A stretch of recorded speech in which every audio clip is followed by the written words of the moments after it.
Hi everyone, welcome to induction physics by Imran Khan. तो इस video lecture में हम डिस्कस करने वाले हैं topic which is called capacitor and it's capacitance. तो ओवरऑल अगर हम चैप्टर नंबर 8 को देखें तो इलेक्ट्रोस्टैटिक्स चैप्टर में जो सबसे इंपॉर्टेंट टॉपिक है एग्जाम पॉइंट ऑफ व्यू वो है कैपेसिटर। कैपेसिटर से ऑलमोस्ट हर साल एक ना एक क्वेश्चन आता ही है, तो इसलिए आपको ये वाला टॉपिक बहुत अच्छे से करना चाहिए। तो जब भी आप इलेक्ट्रोस्टैटिक्स चैप्टर पढ़ेंगे तो कैपेसिटर वाले पार्ट को ज़रूर पढ़ें। तो चलिए समझते हैं कि कैपेसिटर क्या होता है। तो नॉर्मली हम सब जानते हैं कि कैपेसिटर एक ऐसा डिवाइस होता है जिसका काम होता है इलेक्ट्रिकल एनर्जी को स्टोर करना। हम सब ने फ़ैन देखा है और फ़ैन के अगर ऊपर आप देखोगे तो कुछ इस तरह का एक डिवाइस कनेक्टेड होता है और बेसिकली ये वाइट कलर का होता है, राइट, कैपेसिटर। और इसमें ऐसे दो वायर लगे हुए होते हैं, ठीक है। तो इसे हम क्या कहते हैं, कैपेसिटर कहते हैं। अगर आप हार्डवेयर की दुकान पे जाओगे और उससे आप बोलोगे कि मुझे कैपेसिटर चाहिए है, तो सबसे पहले आपसे पूछेगा कि आपको किस लिए कैपेसिटर चाहिए है। तो अगर आप उसे बताओगे मुझे फ़ैन के लिए चाहिए, तो फिर फ़ैन से रिलेटेड जो भी उसकी सही वैल्यू होगी वो वाला कैपेसिटर आपको वो दे देगा। तो ये बेसिकली जनरली वाइट कलर का होता है जो फ़ैन पे लगा हुआ होता है। तो आई थिंक्स आप सब इसे जानते हो। इसे दूसरा नाम कंडेंसर भी कहते हैं। तो कैपेसिटर कह सकते हैं या कंडेंसर कह सकते हैं, ठीक है। तो फिलहाल आपको ये समझना है कि कैपेसिटर एक ऐसा डिवाइस होता है जिसका काम होता है इलेक्ट्रिकल एनर्जी को स्टोर करना। अब हम कैपेसिटर के कॉन्सेप्ट को समझते हैं।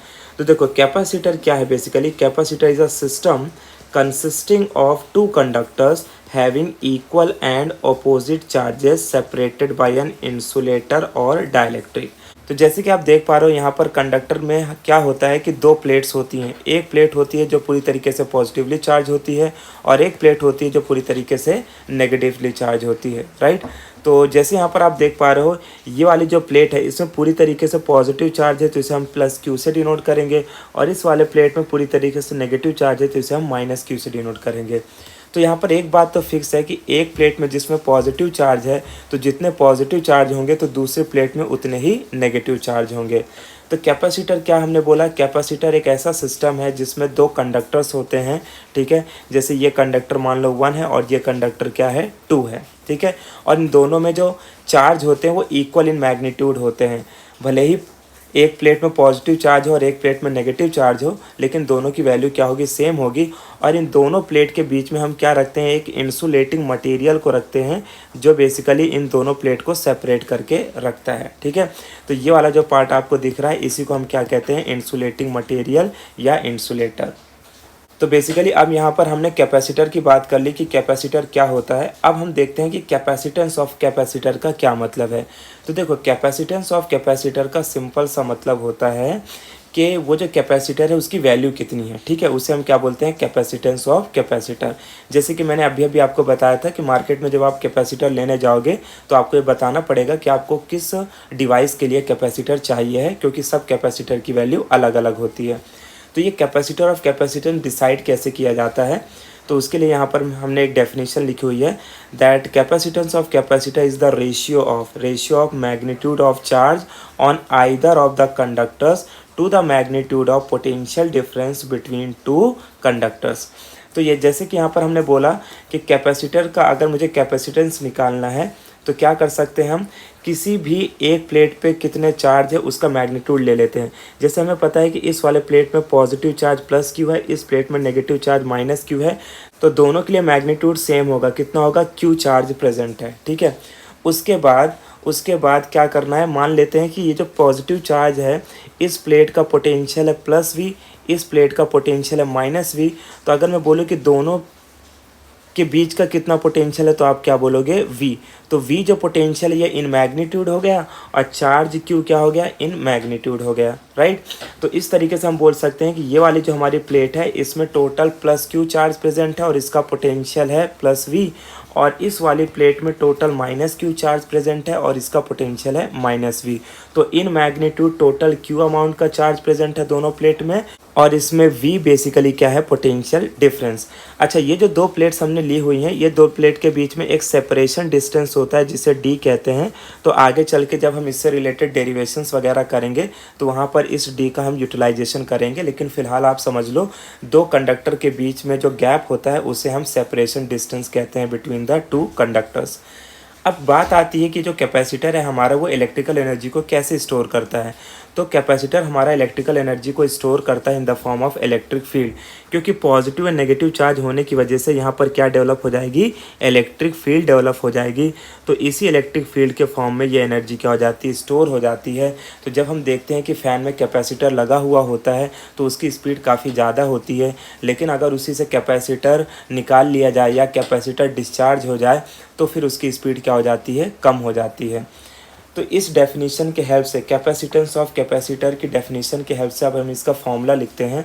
So therefore we can write capacitance of capacitor C, क्योंकि कैपेसिटेंस ऑफ कैपेसिटर को सी से डिनोट करते हैं। इसका फॉर्मूला क्या हो जाएगा, जैसे कि यहाँ पर लिखा है मैग्नीट्यूड ऑफ चार्ज मतलब क्या, क्यू, अपॉन पोटेंशियल डिफरेंस मतलब वी।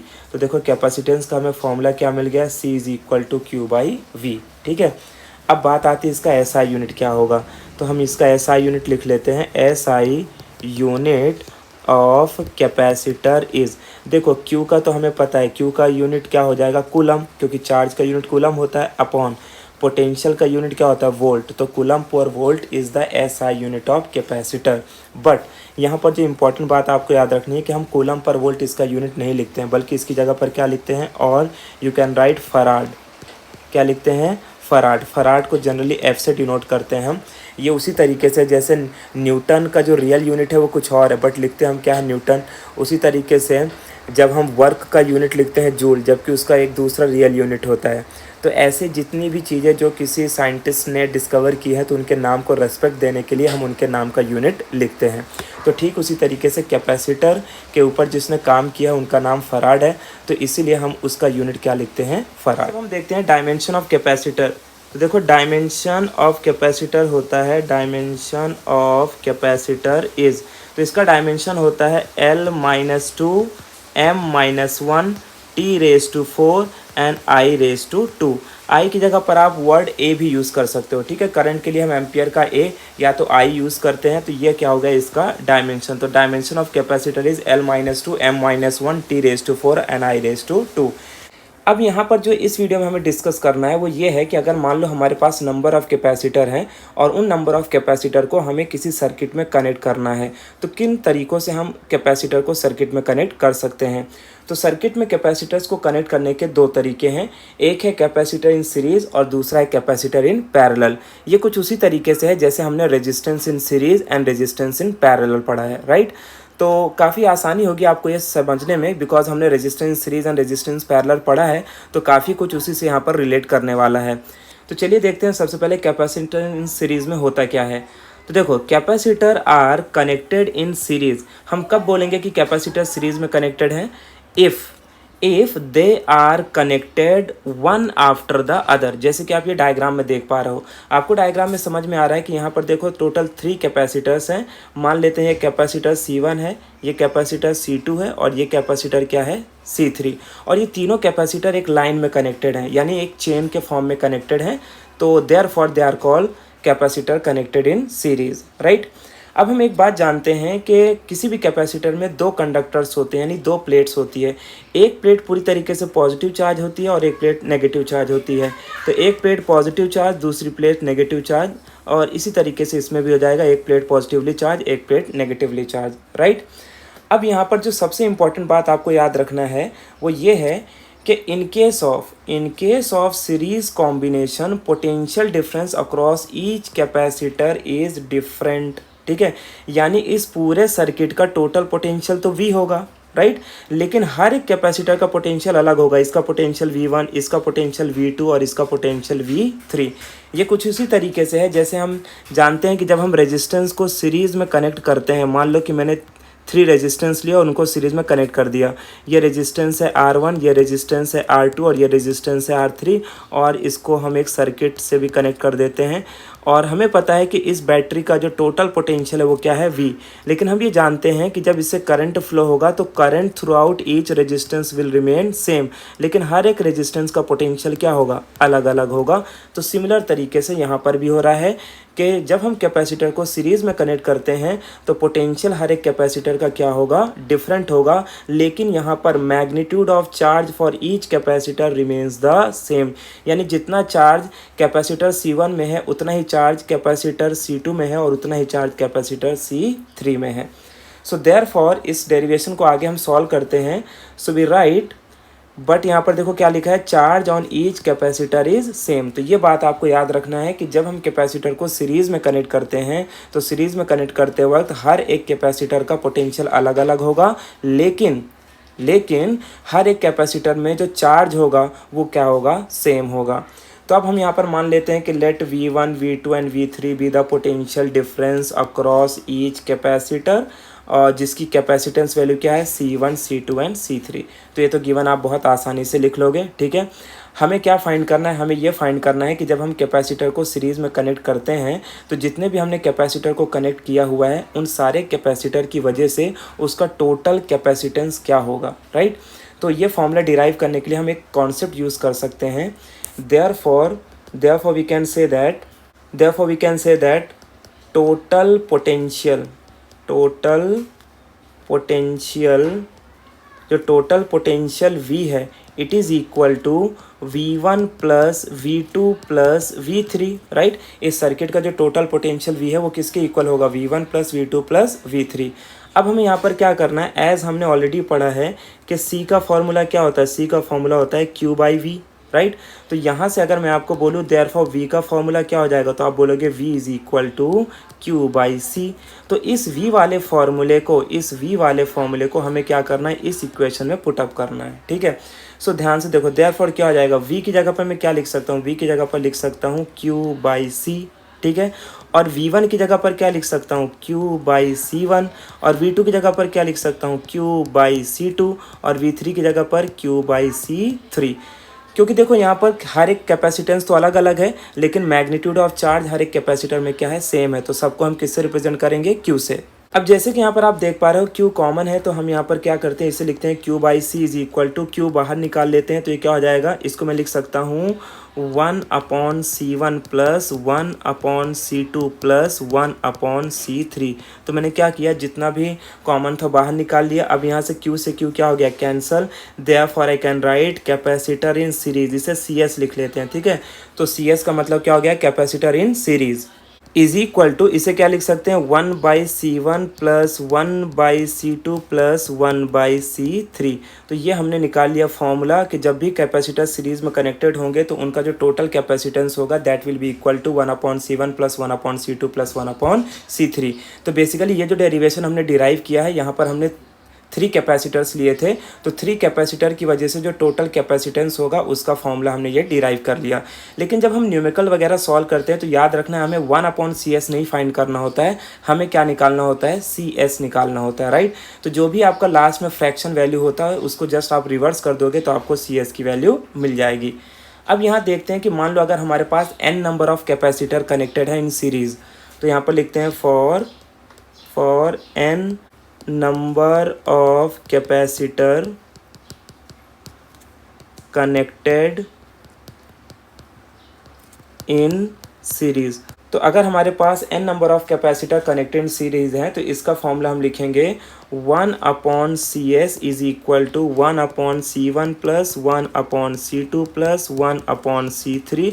ऐसे डॉट डॉट करके हम कहाँ तक जा सकते हैं, 1/CN तक, ठीक है। तो ये हमारा हो गया capacitor connected in series for n number of capacitors. Now अब अगर मान लो कि जितने भी हमने कैपेसिटर कनेक्ट किए हैं वो सारे कैपेसिटेंस की वैल्यू सेम है, यानी इक्वल वैल्यूज़ के कैपेसिटर को हमने कनेक्ट किया है, तो फिर टोटल कैपेसिटेंस क्या हो। So therefore we can write if all capacitors are equal, मान लेते हैं कि सारे कैपेसिटर क्या हैं, इक्वल हैं, then we can write formula 1/CS is equal to 1/CS is equal to N/C। तो N क्या डिफाइन कर रहा है, N का मतलब यहाँ पर क्या हो गया, number of capacitor which are equal. Therefore अगर मुझे CS निकालना है तो फिर मैं CS का फॉर्मूला क्या लिखूंगा, CS is equal to C/N। तो इस तरीके से मुझे क्या मिल गया, ये जो फॉर्मूला है ये किसके लिए है, all the capacitor which are connected in series having the same value of capacitance. अब यहाँ पर हमें इस वीडियो में देखना है कि अगर हम उन्हीं कैपेसिटर को पैरेलली कनेक्ट कर दें तो उसका नेट कैपेसिटेंस वैल्यू क्या होगा। तो देखो जैसे हमने यहाँ पर लिखा है, if the capacitors are connected in between two common points. जैसे कि आप देख पा रहे हो इस डायग्राम में एक कॉमन पॉइंट ये है और एक कॉमन पॉइंट ये है। इसे मान लेता हूँ पॉइंट ए और इसे मान लेता हूँ पॉइंट बी। और यहाँ पर अगर आप ध्यान से देखोगे तो ये 3 कैपेसिटर हैं, capacitor C1, capacitor C2 and capacitor C3। ये तीनों ही कैपेसिटर एक दूसरे के पैरेलली कनेक्टेड हैं और इसमें इंपॉर्टेंट बात यह है कि तीनों के लिए दोनों ही कॉमन पॉइंट्स है, ठीक है, यानी 2 कॉमन पॉइंट के बीच में ये तीनों कैपेसिटर कनेक्टेड हैं। अब यहाँ पर हमें एक बात समझनी है जो बहुत ही इंपॉर्टेंट है। जैसे कि आप ये लाइन पे देख पा रहे हो, मैंने लिखा है in case of parallel combination potential difference across each capacitor is same. जबकि हमने सीरीज़ में देखा था कि in case of series combination potential difference across each capacitor क्या था, डिफरेंट था, राइट। यानी कि इस सर्किट का जो टोटल पोटेंशियल है वो क्या है, V। तो इन हर एक कैपेसिटर का पोटेंशियल भी कितना होगा, V होगा, राइट।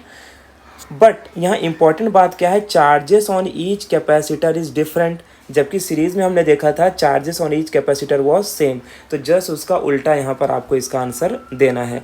तो यहाँ पर हम देखते हैं कि जो हमारा C1 कैपेसिटर है, तो मान लेते हैं कि ये वाला जो हमारा कैपेसिटर है इसमें प्लस चार्ज Q1 है, यहाँ पर माइनस चार्ज Q1 है। और ये वाले कैपेसिटर में plus charge Q2 minus charge Q2 और यहाँ पर plus charge Q3 minus charge Q3। तो इस तरीके से हमें एक बात समझ में आ रही है कि जब हम कैपेसिटर को पैरेलल कनेक्ट कर देंगे तो क्या होगा, पोटेंशियल हर एक कैपेसिटर का सेम रहेगा लेकिन चार्जेस हर एक कैपेसिटर के लिए डिफरेंट होंगे, ठीक है। तो बस इसी कॉन्सेप्ट का यूज़ करते हुए हमें कैपेसिटर पैरेलल का फॉर्मूला डिराइव करना है। तो हम यहाँ पर मान लेते हैं let Q1, Q2, Q3 be the charges on each capacitor. जैसे वहाँ पर हमने क्या बोला था, let V1, V2 and V3 be the potential difference on each capacitor of capacitance C1, C2 and C3। तो देखो जब भी हम डेरिवेशन या कुछ भी पढ़ते हैं ना, तो आपको एक अच्छी बात ये देखनी है कि पैटर्न देखना होता है कि आखिर डिफरेंस क्या रहा है दोनों में। अगर आपको पैटर्न पता चल गया ना तो डेरिवेशन आपके लिए बहुत आसान हो जाते हैं, ठीक है।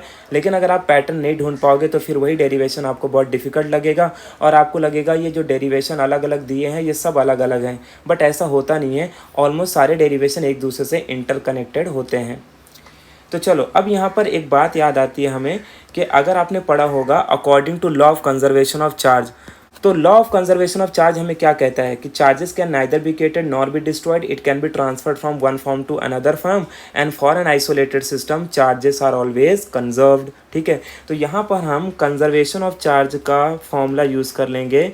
तो from conservation of charges, from conservation of charges, इसको ऐसा लिख देते हैं हम, from conservation of charges we can say that total charge Q is equal to Q1 plus Q2 plus Q3, right.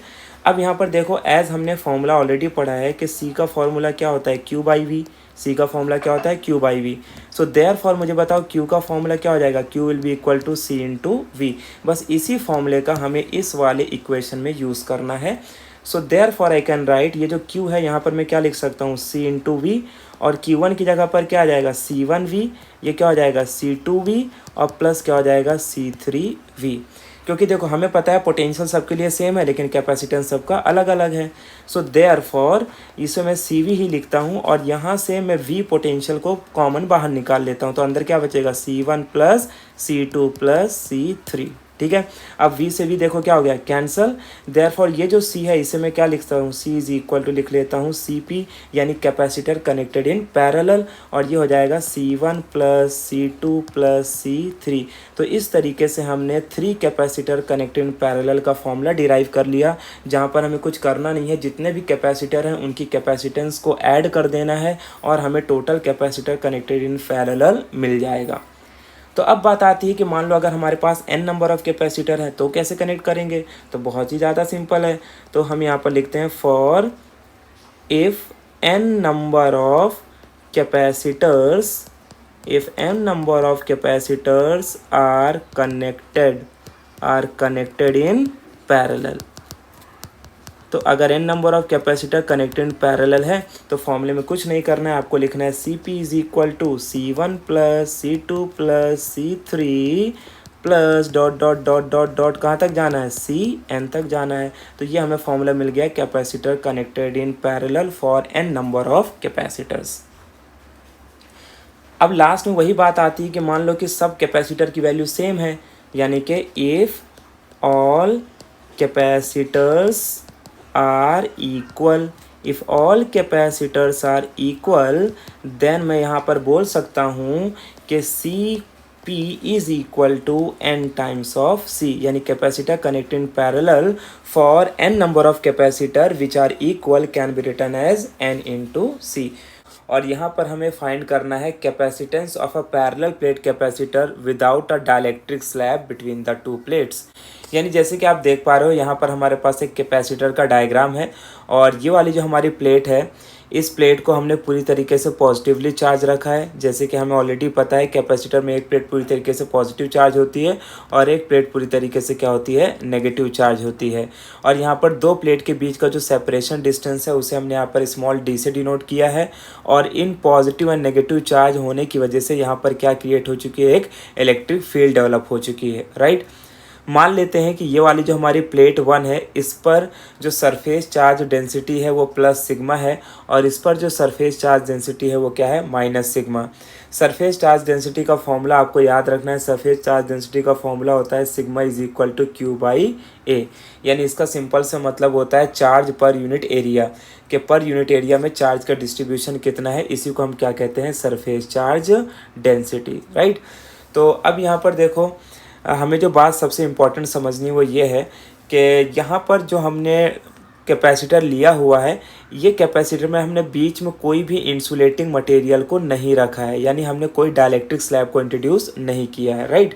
तो जब हम डाइलेक्ट्रिक स्लैब को इंट्रोड्यूस नहीं करेंगे तो हमें पता करना है कि इसकी कैपेसिटेंस क्या होगी, और इसका फॉर्मूला जो हमें डिराइव करना है that is C is equal to A epsilon not by D, ठीक है।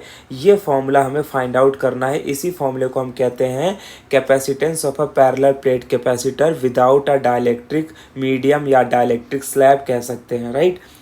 तो यहाँ पर ए बेसिकली क्या हो गया, ए हो गया एरिया ऑफ द प्लेट, ठीक है, क्योंकि हमें पता है चाहे आप ये वाला प्लेट लो चाहे ये वाला प्लेट लो, दोनों का एरिया तो सेम रहने वाला है। एप्सिलॉन नॉट को हम क्या कहते हैं, परमिटिविटी ऑफ वैक्यूम या फ्री स्पेस, क्योंकि इनिशियली हम मान रहे हैं कि ये जो हमारी प्लेट्स है वो कहाँ पर रखी हुई है, वैक्यूम में रखी हुई हैं। और जो डी है, डी तो हमने देख लिया अभी भी, डी का मतलब क्या है, separation distance between the two plate. तो ओवरऑल आपको ये पूरा सेटअप समझ में आ रहा होगा कि इस सेटअप में है क्या। तो देखो हमारे पास यहाँ पर दो प्लेट है, plate 1 end plate 2। Plate 1 is positively charge, plate 2 is negatively charge, right. उसके बाद इस प्लेट 1 की जो सरफेस चार्ज डेंसिटी है वो प्लस सिग्मा है, और सेकंड प्लेट की जो सरफेस चार्ज डेंसिटी है वो माइनस सिग्मा है। याद रखना है सरफेस चार्ज डेंसिटी का फॉर्मूला होता है Q बाई A, यानी कि चार्ज पर यूनिट एरिया। तो यहाँ पर पॉजिटिव एंड नेगेटिव चार्जेस होने की वजह से क्या होगा कि एक इलेक्ट्रिक फील्ड सेटअप हो जाएगी, और यही इलेक्ट्रिक फील्ड बेसिकली क्या है, एनर्जी का सोर्स है, जो कि किसी कैपेसिटर में एनर्जी स्टोर्ड होती है। तो जैसे कि हमने अपनी पिछले वीडियोस में भी डिस्कस किया था कि किसी भी कैपेसिटर में जो एनर्जी स्टोर्ड होती है वो इन the form of electric field होती है, राइट। अब यहाँ पर देखो, सिंस यहाँ पर इंट्रोडक्शन ऑफ डाइलेक्ट्रिक स्लैब नहीं है, तो बेसिकली इसके अंदर क्या होगा, यानी कि यहाँ पर बीच में सिंस कोई मीडियम एग्जिस्ट नहीं करता है तो क्या होगा, वैक्यूम होगा, राइट। वैक्यूम हो सकता है, या तो हम एयर भी मान सकते हैं, बिकॉज वैक्यूम एंड एयर में वैल्यू ऑलमोस्ट क्या होती है, सेम होती है। तो देखो इसे फाइंड आउट करने के लिए हमें करना क्या है, सबसे पहले हमें बताना है, अगर आप देखोगे तो यहाँ पर देखो बाहर की तरफ जो इलेक्ट्रिक फील्ड है वो हमने ज़ीरो लिखी है। इसका क्या मतलब होता है, इसका ये मतलब होता है कि आउटसाइड द पैरेलल प्लेट जो नेट इलेक्ट्रिक फील्ड है वो क्या है, ज़ीरो है। ये क्यों ज़ीरो है, चलिए उसे पहले समझते हैं हम। तो देखो जैसे कि मैंने बोला, ये वाली जो हमारी प्लेट 1 है, राइट, तो ये प्लेट पूरी तरीके से पॉजिटिवली चार्ज होती है, मतलब इसके इधर भी क्या चार्जेस होंगे, इसके इधर भी चार्जेस जो होंगे वो क्या होंगे, पॉजिटिव चार्ज होंगे, क्योंकि ये पूरी तरीके से पॉजिटिव चार्ज है। तो जब मैं सेकंड वाली जो प्लेट है, जो बेसिकली पहले तो न्यूट्रल होगी, तो जैसे मैं फर्स्ट चार्ज के पास में लेके आऊँगा तो इससे होगा क्या कि इसके जो चार्जेस है वो पोलराइज हो जाएंगे, नेगेटिव सारे इधर की तरफ हो गए और पॉजिटिव सारे क्या हो जाएंगे, इधर की तरफ हो जाएंगे, राइट। अब देखो ये पॉजिटिव चार्ज से जो इलेक्ट्रिक फील्ड निकलेगी वो इधर की तरफ निकलेगी, बाहर की तरफ, और इस वाले से भी जो इलेक्ट्रिक फील्ड निकलेगी वो भी कहाँ से निकलेगी, बाहर की तरफ निकलेगी।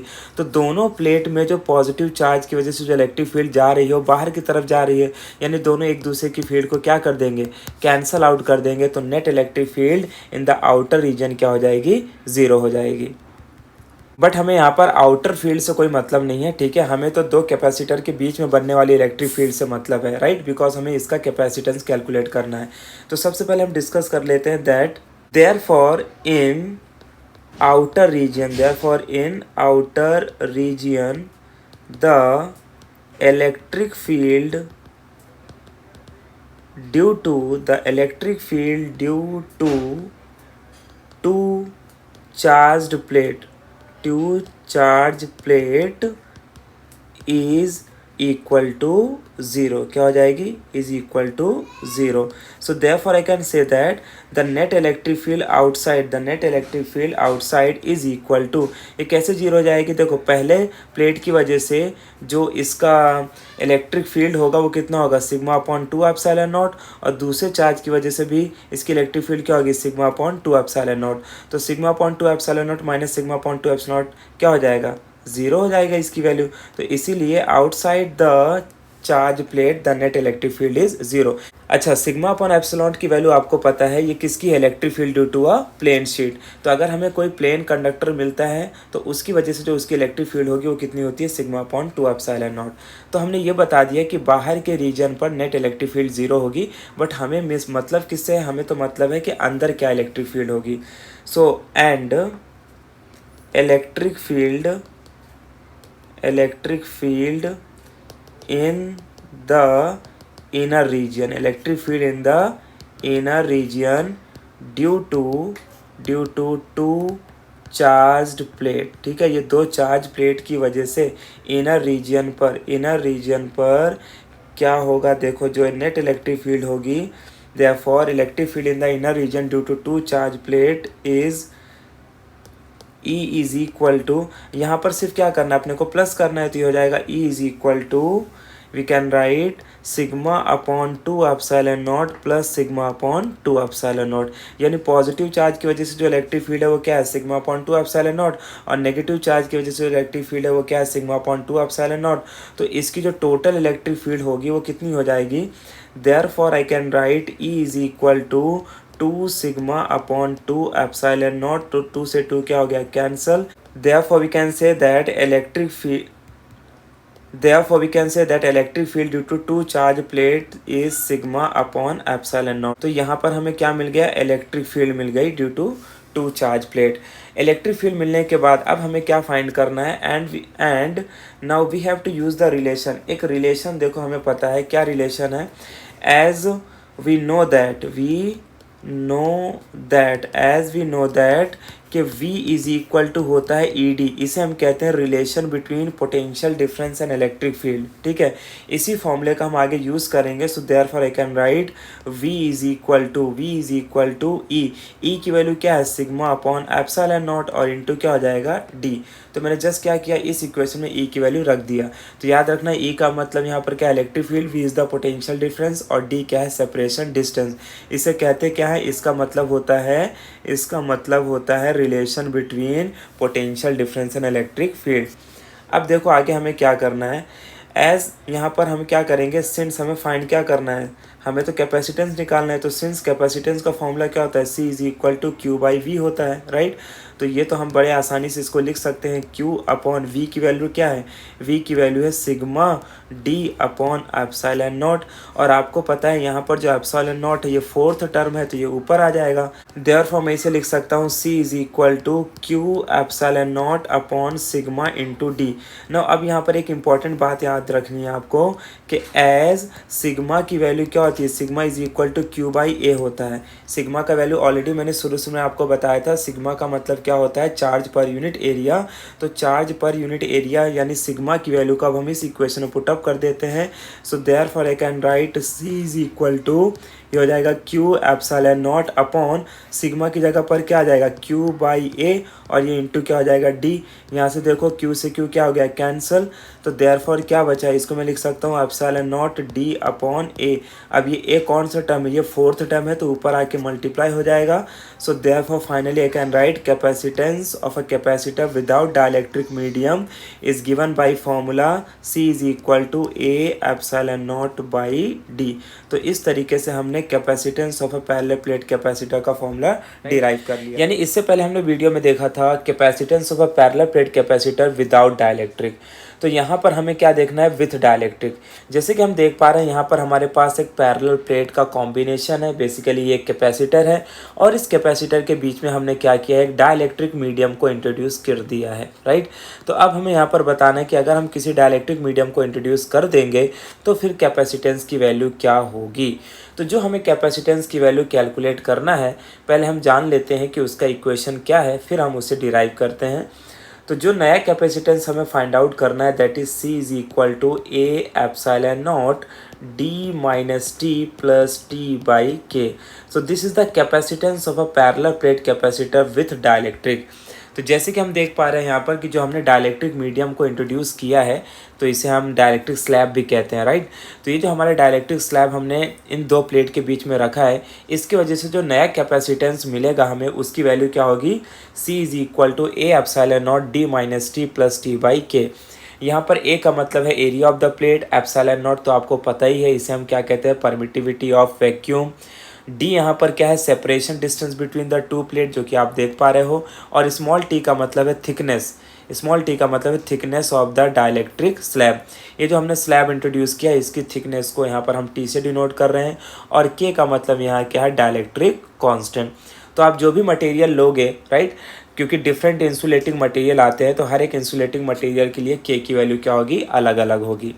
तो इस फॉर्मूले को अभी हमें यहाँ पर क्या करना है, डिराइव करना है। तो चलो हम इसको डिराइव करते हैं। तो देखो, इनिशियली हम ऐसा मान के चलेंगे कि फ़िलहाल यहाँ पर कोई डाइलेक्ट्रिक मीडियम को हमने इंट्रोड्यूस नहीं किया है, यानी हमारे पास सिंपल एक पैरेलल प्लेट का कॉम्बिनेशन है। तो मान लेते हैं ये हमारे पास प्लेट है और ये हमारे पास प्लेट है, और ये दो पैरेलल प्लेट हो गई, ठीक है। कुछ टाइम के लिए हम मान लेते हैं कि यहाँ पर ये डाइलेक्ट्रिक मीडियम को हमने इंट्रोड्यूस नहीं किया है। तो जब हम डाइलेक्ट्रिक मीडियम को इंट्रोड्यूस नहीं करेंगे तो डेफिनेट सी बात है कि मेरी ये वाली जो प्लेट होगी ये पूरी तरीके से पॉजिटिवली चार्ज है, और ये वाली प्लेट क्या होगी, पूरी तरीके से नेगेटिवली चार्ज है। और इसी पॉजिटिव और नेगेटिव चार्ज की वजह से क्या डेवलप हो जाएगा, इलेक्ट्रिक फील्ड डेवलप हो जाएगी, जिसे हम क्या बोल रहे हैं, E0। तो E0 का यहाँ पर मतलब है electric field due to two parallel plate capacitor without the introduction of dielectric slab. जैसे कि आप यहाँ पर देख पा रहे हो, हमने यहाँ पर बोला है let C0 be the capacitance and E0 be the electric field before the introduction of dielectric slab. तो जब हमने इस डाइलेक्ट्रिक स्लैब को इंट्रोड्यूस नहीं किया था, उसके पहले ये जो हमारे पास दो पैरेलल प्लेट थी, इनकी जो कैपेसिटेंस थी वो कितनी थी, तो हमने मान लिया इसका कैपेसिटेंस है C0 और इसका वैल्यू हमें पता है, that is A epsilon not by D। क्योंकि बेसिकली ये इक्वेशन हमने अपने पिछले वाले वीडियो में निकाला था, राइट, कि जब किसी डाइलेक्ट्रिक मीडियम को इंट्रोड्यूस नहीं करेंगे तो उसकी कैपेसिटेंस की वैल्यू क्या थी, C0 is equal to A epsilon not by D। Okay, इसके बाद इसका पोटेंशियल क्या होगा, राइट। हमें पता है कि दो प्लेट के बीच में कुछ ना कुछ पोटेंशियल डिफरेंस होगा। तो यहाँ पर हम सिंस इसको C0 से डिनोट कर रहे हैं, तो उसी तरीके से हम पोटेंशियल को क्या डिनोट कर लेंगे, V0 से। And I can write and potential V0 is equal to E0 into D, right. जबकि जनरल फॉर्मूला पोटेंशियल का क्या होता है, V is equal to ED। इसे हम कहते हैं relation between potential difference and electric field. But since हमने यहाँ पर इलेक्ट्रिक फील्ड को E0 से डिनोट किया है, तो हम पोटेंशियल को भी V0 से डिनोट कर लेते हैं। सो देयरफॉर यहाँ पर E0 की जगह पर क्या आ जाएगा, sigma upon epsilon not, right. तो ये इंटू क्या लिख देंगे, D। तो इस तरीके से ये हमें क्या मिल गया, पोटेंशियल डिफरेंस मिल गया। तो हमने दो चीज़ें निकाल ली कि जब हमने इस डाइलेक्ट्रिक स्लैब को इंट्रोड्यूस नहीं किया था तब कैपेसिटेंस की वैल्यू इतनी थी और पोटेंशियल इतना था, राइट। अब आपको एक बात याद रखना है कि सिग्मा जो है हमारा, सिग्मा को हम कभी भी क्या लिख सकते हैं, Q बाई A, क्योंकि सिग्मा का मतलब क्या होता है, चार्ज पर यूनिट एरिया, ठीक है। तो आगे जब हम डेरिवेशन को सॉल्व करेंगे तो जहाँ पर हमें सिग्मा की वैल्यू को पुटअप करना होगा, तो हम वहाँ पर सिग्मा की value Q by A put up कर सकते हैं। तो यहाँ तक की जो हमने कहानी देखी है वो इस तरह देखी है कि यहाँ पर फिलहाल हमारे पास दो पैरेलल प्लेट कैपेसिटर थे, जैसे आप ये एक प्लेट देख पा रहे हो, ये एक प्लेट देख पा रहे हो। फिलहाल हमने यहाँ पर कोई डाइलेक्ट्रिक मीडियम को इंट्रोड्यूस नहीं किया था। तो without the introduction of dielectric medium capacitance की वैल्यू ये है और इन दोनों के बीच का जो पोटेंशियल होगा उसकी वैल्यू ये है। याद रखना यहाँ पर सिग्मा का मतलब है सरफेस चार्ज डेंसिटी और उसकी वैल्यू होती है Q/A। So according to the condition हम इसे आगे पुटअप कर सकते हैं। तो चलिए अब हम आगे देखते हैं और हम यहाँ पर क्या करने वाले हैं कि अब हम एक डाइलेक्ट्रिक स्लैब को इंट्रोड्यूस करेंगे। तो यहाँ पर हमने लिखा है let a dielectric slab of thickness T be introduce between the two plate. तो जैसे कि आप यहाँ पर देख पा रहे हो हमने यहाँ पर क्या किया, एक डाइलेक्ट्रिक स्लैब को ये दो प्लेट के बीच में इंट्रोड्यूस कर दिया है। तो जब हम इस डाइलेक्ट्रिक स्लैब को ये दो प्लेट के बीच में इंट्रोड्यूस करेंगे तो डेफिनेट सी बात है इसके कैपेसिटेंस में इफेक्ट पड़ने वाला है। तो वही हमें यहाँ पर चेकआउट करना है, राइट। तो अब क्या होगा, जैसे हम डाइलेक्ट्रिक स्लैब को इंट्रोड्यूस कर देंगे तो डाइलेक्ट्रिक स्लैब को इंट्रोड्यूस करने पर होगा क्या कि जैसे आप यहाँ पर देख पा रहे हो कि जो हमारी प्लेट 1 थी, इस प्लेट में पूरी तरीके से पॉजिटिव चार्ज है और प्लेट 2 में क्या पूरी तरीके से नेगेटिव चार्ज है। तो पॉजिटिव और नेगेटिव चार्ज होने की वजह से इस डाइलेक्ट्रिक मीडियम जो चार्ज हैं वो पोलराइज हो जाएंगे, यानी सारे नेगेटिव चार्ज इधर की तरफ शिफ्ट हो जाएंगे और सारे पॉजिटिव चार्ज इधर की तरफ शिफ्ट हो जाएंगे। अब यहाँ पर क्या होगा कि पॉजिटिव और नेगेटिव चार्ज के पोलराइज होने की वजह से इसके अंदर भी एक इलेक्ट्रिक फील्ड डेवलप हो जाएगी और इस इलेक्ट्रिक फील्ड को हमने नाम क्या दिया है, पोलराइजिंग इलेक्ट्रिक फील्ड यानी EP। तो यहाँ पर जो E0 था हमारा, E0 का मतलब क्या होता था, electric field without the introduction of dielectric slab, और EP का मतलब है electric field of the dielectric slab. और इस electric field of dielectric slab को हम क्या कहते हैं, पोलराइजिंग इलेक्ट्रिक फील्ड। क्योंकि जैसे हमने इस डाइलेक्ट्रिक स्लैब को इन दो प्लेट के बीच में रखा तो इस डाइलेक्ट्रिक स्लैब के जो चार्ज हैं वो पोलराइज हो गए, नेगेटिव सारे पॉजिटिव की तरफ अट्रैक्ट हो गए और पॉजिटिव सारे नेगेटिव की तरफ अट्रैक्ट हो गए। अब यहाँ पर पॉजिटिव और नेगेटिव होने की वजह से यहाँ पर क्या डेवलप हो गई है, एक इलेक्ट्रिक फील्ड डेवलप। जो इलेक्ट्रिक फील्ड इंड्यूस हुई है डाइलेक्ट्रिक में, उस इलेक्ट्रिक फील्ड को हम यहाँ पर क्या बोल रहे हैं, EP का मतलब है यहाँ पर पोलराइजिंग इलेक्ट्रिक फील्ड और इसकी वैल्यू हो जाएगी सिग्मा P/ε0। ठीक है, ये उसी तरीके से जैसे यहाँ पर हमने इलेक्ट्रिक फील्ड निकाला था किसके लिए, टू पैरेलल प्लेट के लिए, जहाँ पर हमने कोई डाइलेक्ट्रिक मीडियम को इंट्रोड्यूस नहीं किया था और उसकी वैल्यू क्या थी, सिग्मा/ε0। तो ठीक उसी तरीके से यहाँ पर भी हमने लिख दिया है कि जो EP की वैल्यू है it is equal to sigma P/ε0। तो इतनी इलेक्ट्रिक फील्ड इंड्यूस हुई है। ठीक है, अब इसके बाद हमें क्या करना है, देयरफॉर हमें निकालना net electric field. Therefore the net electric field जो बची होगी, तो देखो नेट इलेक्ट्रिक फील्ड अब कितनी बची। तो जैसे कि मैंने शुरू में बोला कि मान लो ये दो पैरेलल प्लेट है, ये दो पैरेलल प्लेट के बीच की इलेक्ट्रिक फील्ड कितनी थी, E0। और ये जो हमने डाइलेक्ट्रिक मीडियम को इंट्रोड्यूस किया है, इस डाइलेक्ट्रिक मीडियम की इलेक्ट्रिक फील्ड क्या है, EP। तो अब क्या होगा, पहले इलेक्ट्रिक फील्ड थी E0 थी, अब इलेक्ट्रिक फील्ड क्या है, EP। अच्छा, इलेक्ट्रिक फील्ड E0 का डायरेक्शन ये था और पोलराइजिंग इलेक्ट्रिक फील्ड का डायरेक्शन ये है, जैसे कि आप यहाँ पर डायग्राम में भी देख पा रहे हो, राइट। तो अब क्या होगा, सिंस दोनों का डायरेक्शन एक दूसरे के अपोजिट है, तो जो हमारी नेट इलेक्ट्रिक फील्ड होगी E, वो किसके इक्वल होगी, E will be equal to E0 - EP, right, क्योंकि दोनों का डायरेक्शन एक दूसरे क्या है, अपोजिट है। तो यहाँ पर हम वही लिखेंगे, so therefore the net electric field E is equal to, ये क्या हो जाएगा, E0 - EP। ठीक है, अब हमें यहाँ पर एक चीज़ याद रखना है कि एज जो K है डाइलेक्ट्रिक कांस्टेंट, इसकी वैल्यू को लिखा जा सकता है E0/E। क्या लिख सकते हैं, E0/E। और यहाँ पर E की वैल्यू हमने मान लिया है कितना, E0 - EP। तो देयरफॉर इसे मैं क्या लिख सकता हूँ, इसे लिख सकता हूँ E0 अपॉन, और E की जगह पर क्या आ जाएगा, E0 - EP। ठीक है, तो देयरफॉर यहाँ से मुझे बताओ कि E0 - EP की वैल्यू क्या होगी। सो देयरफॉर यहाँ से E0 - EP की जो वैल्यू बचेगी उसे मैं क्या लिख सकता हूँ, उसे लिख सकता हूँ E0/K लिख सकता हूँ, राइट। ध्यान से देखो, ये अगर इस वाले टर्म को हम क्रॉस मल्टीप्लिकेशन करेंगे तो देखो E0 ऊपर आ जाएगा, E0 की वैल्यू ऊपर आ जाएगी और K कहाँ चला जाएगा, E0 - EP की जगह पर। सो देयरफॉर अब हमें पता है E0 - EP की वैल्यू हमने क्या लिखा था, E लिखा था, तो E की वैल्यू क्या हो जाएगी, E0/K। तो ये हमें क्या मिल गई, ये जो हमें इलेक्ट्रिक फील्ड मिली है इसे हम क्या बोलेंगे, नेट इलेक्ट्रिक फील्ड, राइट। ये टोटल इलेक्ट्रिक फील्ड है जो बची हुई है, क्योंकि पहले इलेक्ट्रिक फील्ड कितनी थी ई नॉट, डाइलेक्ट्रिक मीडियम की इलेक्ट्रिक फील्ड कितनी है ई पी। सिंस दोनों का डायरेक्शन एक दूसरे के अपोजिट है तो दोनों एक दूसरे के इलेक्ट्रिक फील्ड को क्या करेंगे, कम करेंगे, जिसकी वजह से जो टोटल इलेक्ट्रिक फील्ड अब बचेगी वो क्या हो जाएगी, E is equal to E not upon K. तो हमने यहाँ पर इलेक्ट्रिक फील्ड निकाल लिया, राइट। अब हमें क्या निकालना है, अब हमें निकालना है potential difference between the to plates, कि अब ये दोनों प्लेट के बीच में, ये जो हमारी प्लेट 1 है जिसे हमने यहाँ पे बोला था प्लेट 1 और ये प्लेट 2, इन दोनों के बीच में टोटल पोटेंशियल कितना बचेगा, राइट। क्योंकि शुरू में जब हमने डाइलेक्ट्रिक मीडियम को इंट्रोड्यूस नहीं किया था तब तो पोटेंशियल हमने क्या माना था, वी नॉट। लेकिन अब सिंस हमने डाइलेक्ट्रिक मीडियम को इंट्रोड्यूस कर दिया है तो इसका खुद का तो कुछ ना कुछ पोटेंशियल होगा, राइट। इसका खुद का भी कुछ पोटेंशियल होगा, तो इन दोनों की वजह से क्या नेट पोटेंशियल आएगा वो हम निकाल लेते हैं। तो therefore the potential difference between two plates, तो therefore the potential difference between two plate V will be equal to, इसे क्या लिखा जा सकता है, देखो हमें पता है पोटेंशियल डिफरेंस का फॉर्मूला क्या होता है, V is equal to E D. ये मैंने आपको बताया था relation between potential difference and electric field. तो वी इज इक्वल टू ये हो जाएगा E not D minus T. देखो ये कैसे आया, E not D minus T कैसे आया, ध्यान से सुनो। यानी ये दो पैरेलल प्लेट है हमारी, ये वाली प्लेट और ये वाली प्लेट, इन दोनों के बीच में इलेक्ट्रिक फील्ड कितनी थी, ई नॉट। और पहले शुरू में इसका सेपरेशन डिस्टेंस डी था, लेकिन अब क्या होगा, सिंस डाइलेक्ट्रिक मीडियम को इंट्रोड्यूस कर दिया है तो इतना पार्ट तो टी कवर कर ले रहा है, तो रिमेनिंग पार्ट क्या बचा, यही वाला पार्ट, तो इसे हम क्या बोलेंगे, डी माइनस टी बोलेंगे। प्लस उसके बाद और क्या हो जाएगी इलेक्ट्रिक फील्ड ई, यानी ये जो रिमेनिंग इलेक्ट्रिक फील्ड बची वो क्या है ई, और इसका जो थिकनेस है डाइलेक्ट्रिक मीडियम का वो कितना है टी।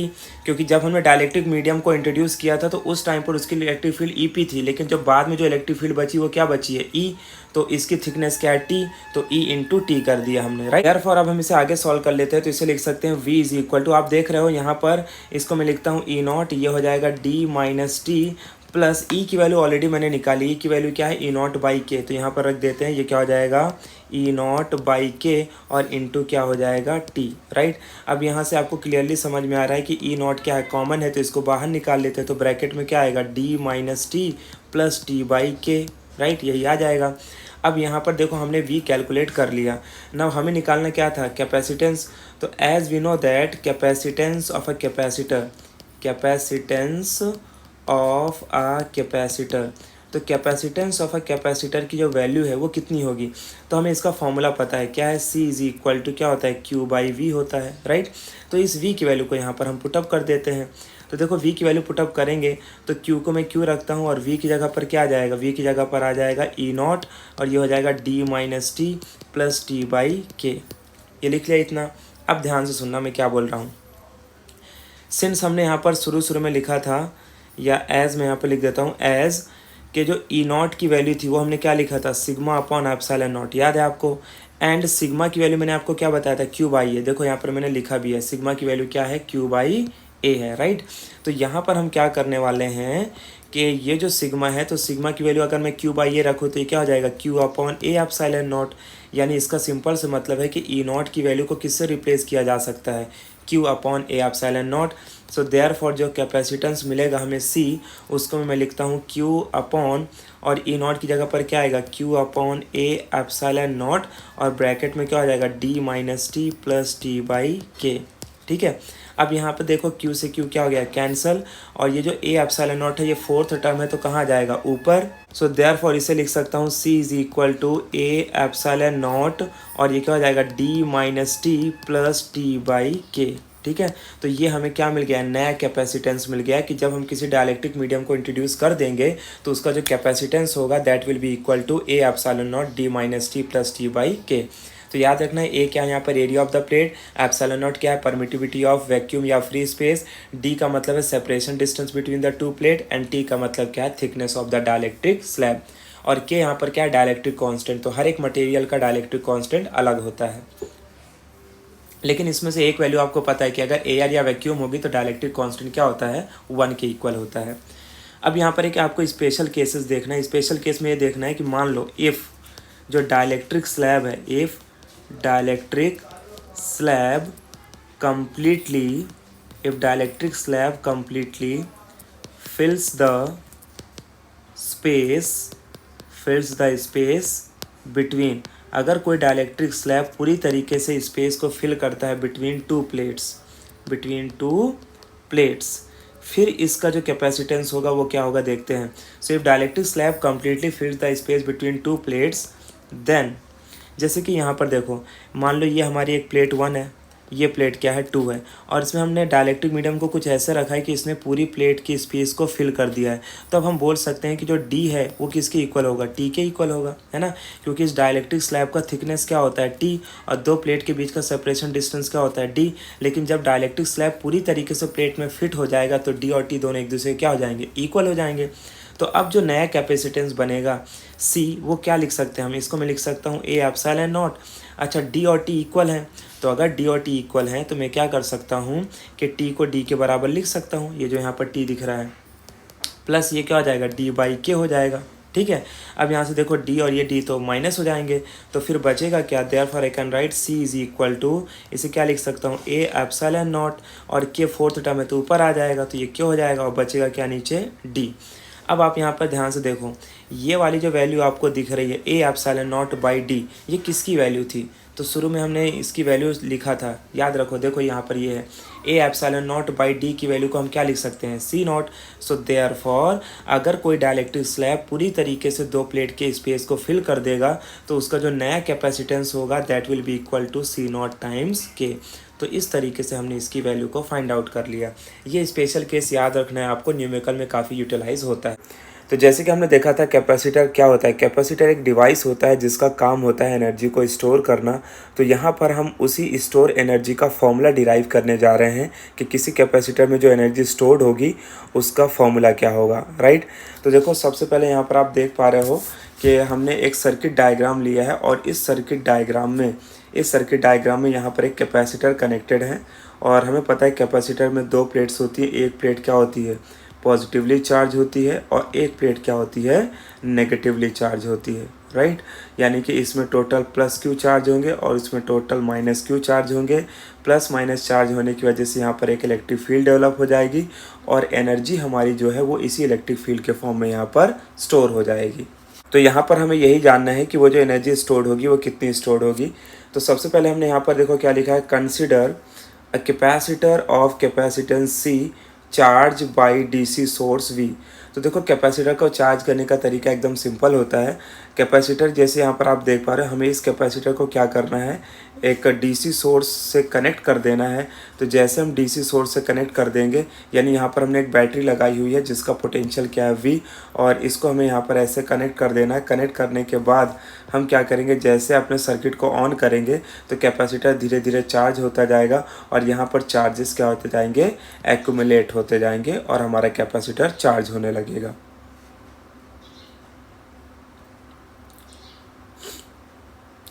तो इनिशियली हम मान लेते हैं कि इस कैपेसिटर के अंदर कोई चार्ज नहीं था.